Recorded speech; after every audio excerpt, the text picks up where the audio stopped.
Emotional resilience is a superpower. The ability to remain calm and focused in the face of chaos gives us strength and serenity.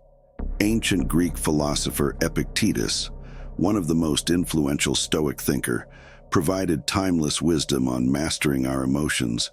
Remaining emotionally unflappable can be your greatest strength. Epictetus compares this to a tree during a storm. While the leaves and branches sway violently, the solid trunk stays rooted in the ground. You can weather life's storms while acting unperturbed on the surface. This silent resilience will make you a master of your fate. In this video, I will tell you how to become unbothered. Number 1. Do not become excessively attached to anyone. Love, this magnificent emotion which can give meaning to our lives, can also become a source of vulnerability and weakness.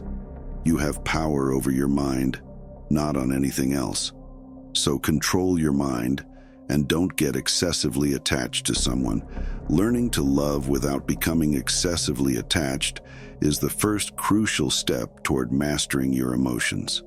Listen, love is fleeting, just like all emotions. Let it be the wind that pushes your sails, instead of making it the anchor that holds you back. Number 2, establish limits.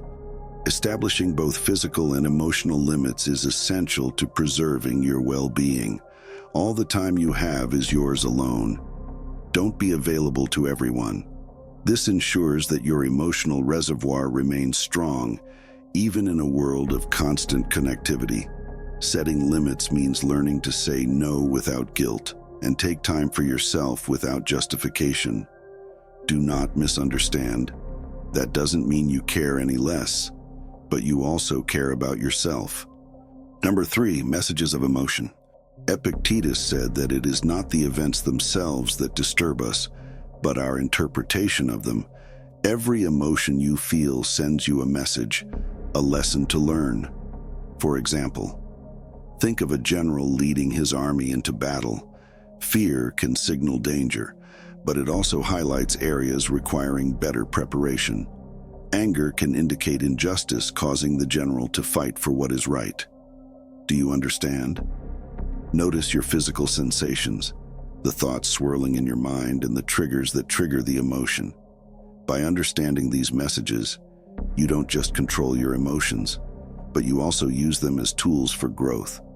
Number 4, become less empathetic. Empathy, the ability to understand and share the feelings of others. It is often considered one of the noblest human virtues. It allows us to connect, comfort, and build bonds. However, excessive empathy can be mentally and emotionally draining. It can immerse us in the problems and emotions of others, often to the detriment of our well-being.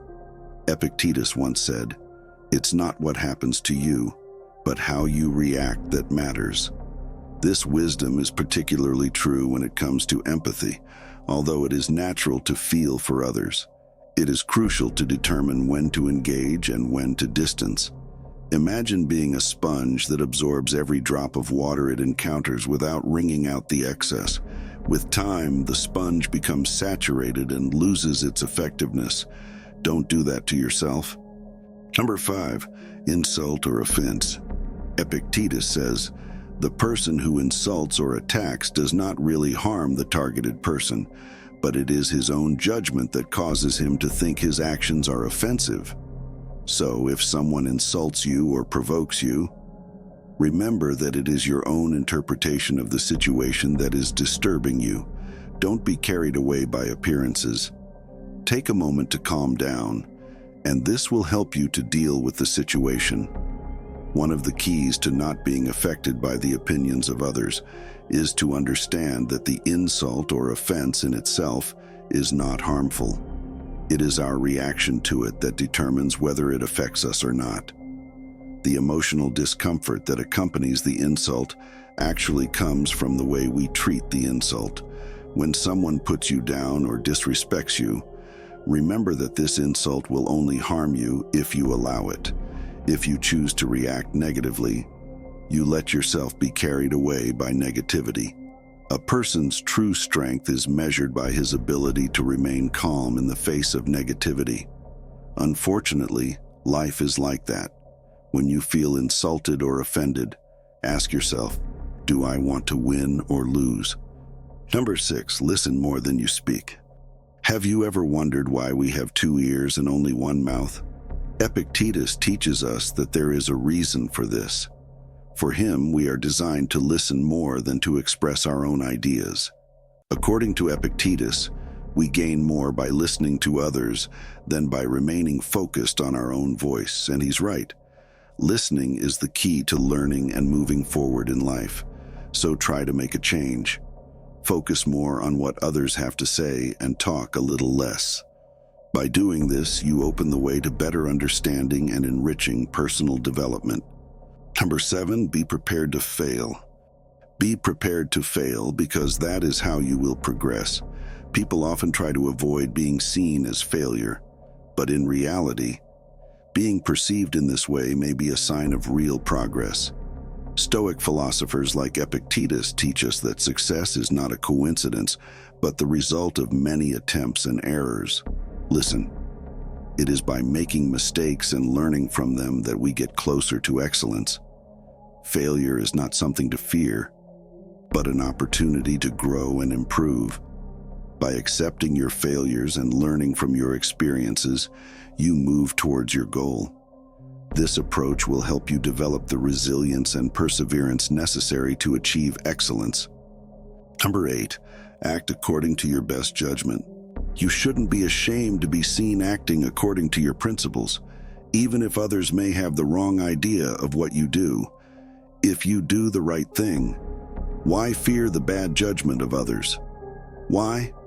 This also applies to the use of social media, where people often allow their happiness to depend on the popularity or validation of others.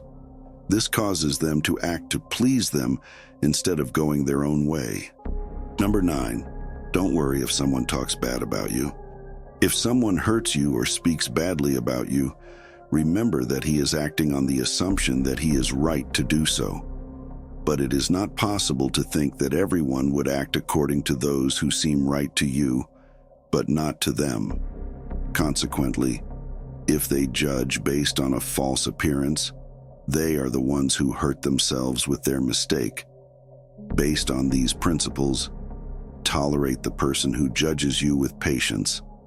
And on each of these occasions, tell yourself, that's just what he thinks. Number 10, no one can hurt you. Through this 10th principle, we will analyze the motivation of the sender of the insult and what he tells us. In fact, we cannot expect everyone to act according to what you consider right or according to your worldview. This way of thinking can be very harmful. You should consider the following thought. Is it really viable to believe that everyone has the same vision of the world as you? Thinking like this is quite naive. Therefore, if someone insults you while believing they know the truth about you, consider deeply the following. You know who you are. You know what you're thinking. You know why you act and why you do what you do. The only one who knows the truth about you is yourself. So in case a stranger insults you in one way or another, you need to ask yourself the following question. Did I act incorrectly?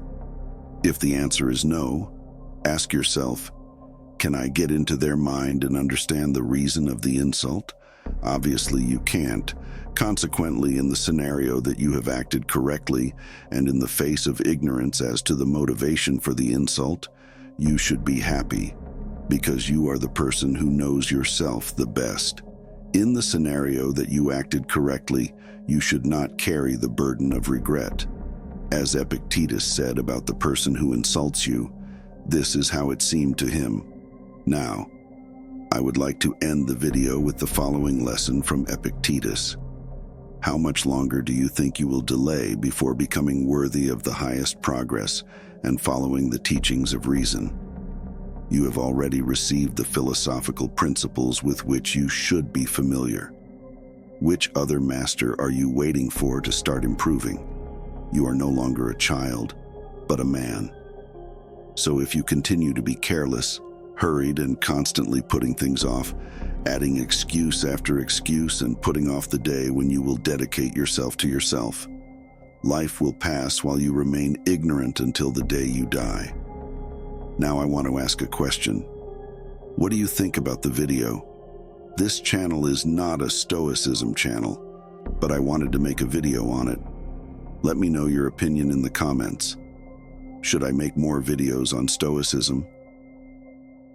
If you want to progress 1% every day, don't forget to hit the like and subscribe button.